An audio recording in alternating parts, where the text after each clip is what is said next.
is in a calm mood, it would be a nice time to reflect a little bit on my past month and give some life updates because I have a few, and I have been making fun content, I think, but I wanted to take a little moment to kind of get to the core of what I want my channel to be, which is to be a friend, and being a friend means that I also share and get a little bit vulnerable, I guess.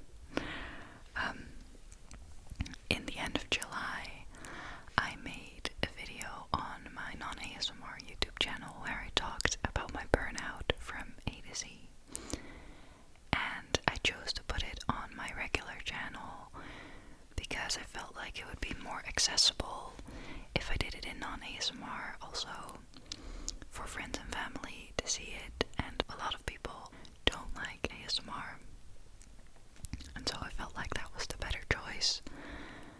But then I was kind of confused as to what I wanted to do about like mental health updates and stuff, because I feel like that's a really nice thing to share in ASMR style and that I want to keep talking about, so that's why I'm doing it here now. And I figured that a reflection on the month is a steady way to do that, I guess. So yeah, I don't even know how to begin this. I'm filming on my phone now, which I never really do anymore, and the viewfinder, like my screen, of course, is huge, so I keep staring at myself unintentionally. So I'm sorry if I'm not really making eye contact, but I know that some of y'all prefer it if I don't. So, also, did I just say y'all? I've been rewatching Nashville, so sorry about that. I have some notes here about what I wanted to talk about, and I think the first thing that I want to say is that I'm going to be talking about my burnout and recovery, and I wanted to say thank you for all the sweet messages I've gotten on that video and DMs, and especially the DMs that start with "I don't normally send messages to content creators, etc." That you're taking the time to step out of your comfort zone in that way, or that you're taking the time to write me in general. That it means everything to me, so thank you for that. I'm also sorry to hear, and it's also nice to hear how many people found it relatable, and I think that it is a very relatable thing I'm describing, a lot of emotions. But I did want to say that if you watched my video and you seriously think you're dealing with burnout, please contact a doctor and don't diagnose yourself. Stop self-diagnosing, please. Please. Because a lot of people have been also messaging me saying that they related so much and it made them realize that they have burnout, and they have just been doing their thing with burnout. And the thing with burnout, having a burnout, not just feeling burnt out, is that if you were to have a burnout, from my perspective, you can't live your life in that way. So you could be overworked or just severely stressed, but having a burnout is something I don't want you to take it lightly, and I also don't want you to freak out for recognizing yourself in what I've described. You know what I mean? So take care of yourself. I'm going to be talking about some serious subjects, so if that is not relaxing to you in ASMR, I get it, but you might want to watch a different video of mine. I tried to be mindful in what I'm saying, and I want you to get a sense of comfort out of this still.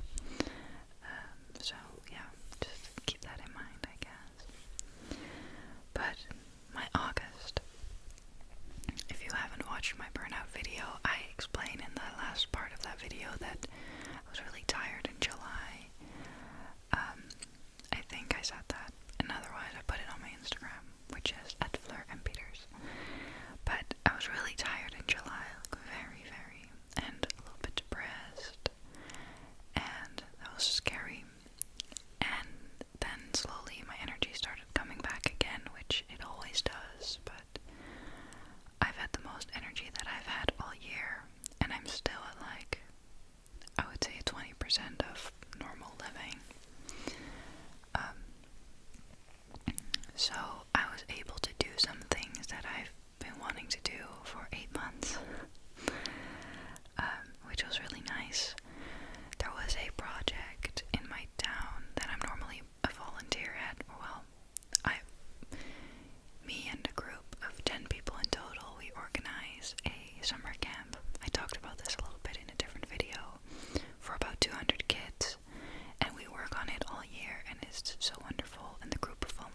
visit to friends in my town.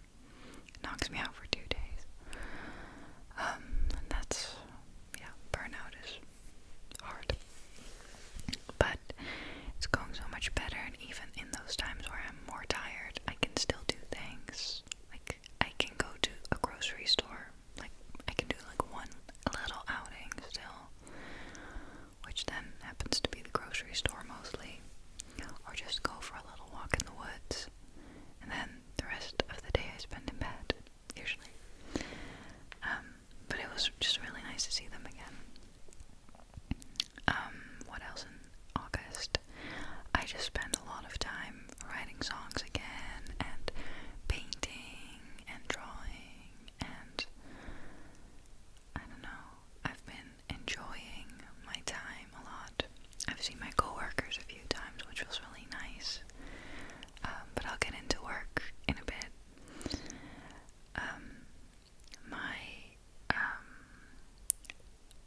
Another big thing that I did, probably the biggest thing that happened this month, is, this is going to be a little bit sad at first, and then you just be aware that it's going to be sad. So I used to live in Nijmegen, and I had 9 roommates, so there were 10 of us in the house. And one of my roommates' dad had a brain tumor, and during the time that I lived there, his dad was obviously really ill, and it was very up and down and very hectic, and it was really sad to see him go through this, because there's only so much you can do in a situation like that, besides being there for them. But unfortunately, his father passed away 2 weeks ago, and it was really, really sad that it happened, even though we knew it was coming. It was still really devastating, of course, but I got invited to the memorial service, I guess, and I really, really, really wanted to be there for him, even if it's just being there, because these are the big life things that I want to show up for. And luckily, I was able to go there. It was a half-hour drive, and I got my uncle to drive me because my parents are on holiday. Because I can't drive that far myself and be there and drive back, and that kind of stuff. So my uncle drove me. I was going to just be there for a little while and then hug my roommate and then go home. But it was a full memorial service, and I wasn't aware of that, so I kind of stumbled in midway through the service. It was at a beautiful open-air theater. It was so well done. I watched my roommate talk about his dad for everyone, and he played a piece on the piano.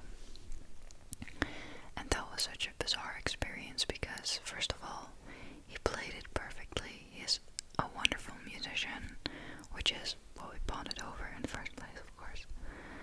But he did it perfectly, and it was the first song that he learned on the piano, and he started playing the piano when we still lived together, and I have heard him play that song through my walls so many times, and then to hear him play it perfectly at his father's funeral, that we've talked about a lot.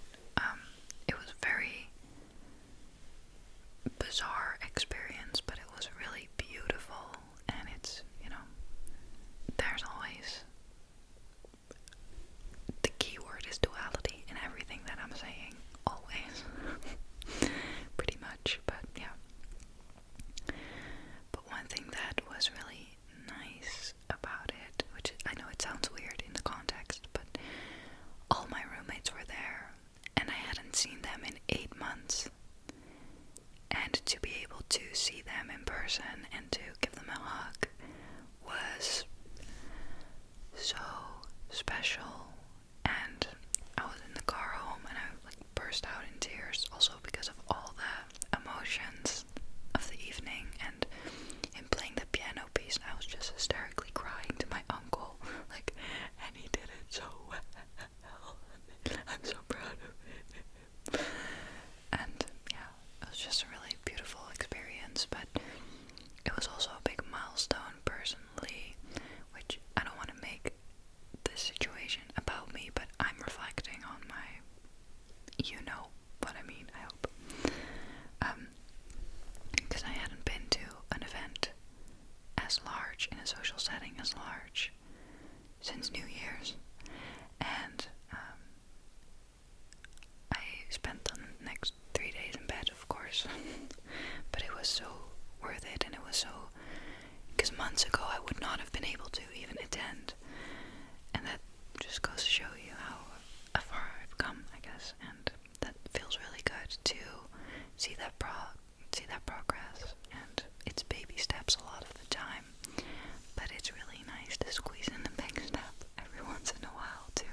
on sick leave. I've been for months, and the way that works here is that you still get paid even though you're at home, which the first few months I was just busy feeling really guilty about that because I'm not working but I'm getting paid, and I'm taking in a place of someone who could work and do the things that need to be done because my other coworker is under a lot of pressure.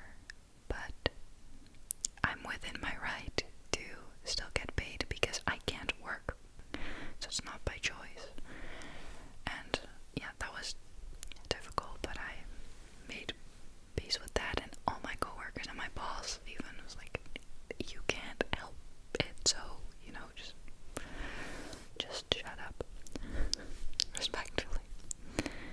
And but I had a year contract, and I don't know how it is in your country, but I used to have jobs like in entertainment or in an escape room or in a restaurant where you would have a 0-hour contract that you would sign.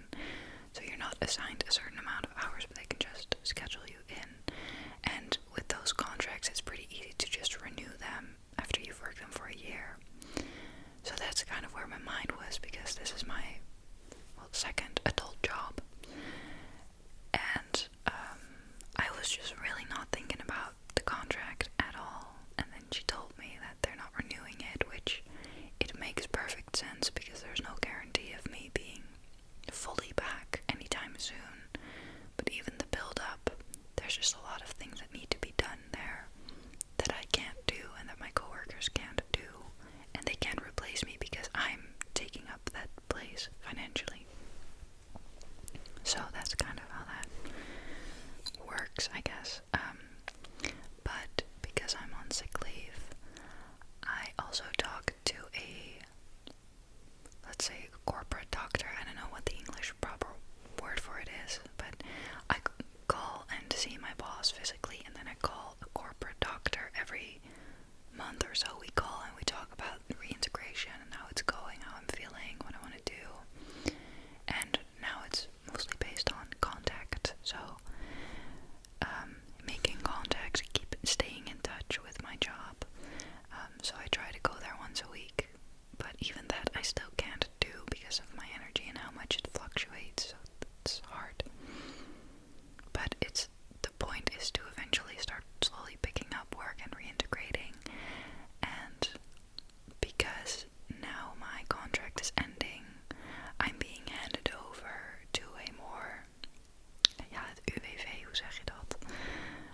A more broad organization, I guess, that I'll still be in touch with, and I'll still be recovering towards work, but it feels like I'm reintegrating to what then, it's a really abstract thing. But coming back to the job, it's so sad to not be working there anymore, because I imagined myself being better and doing that job and doing the project I love and with the coworkers that I adore, and to know that when I come out of this burnout or when I'm recovered more, that job is not going to be there anymore. So I'm also pretty freshly out of college, so I have the proper time to freak out about what I want to do with my life. But when one door closes, another opens, and I'm very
still, I have a job.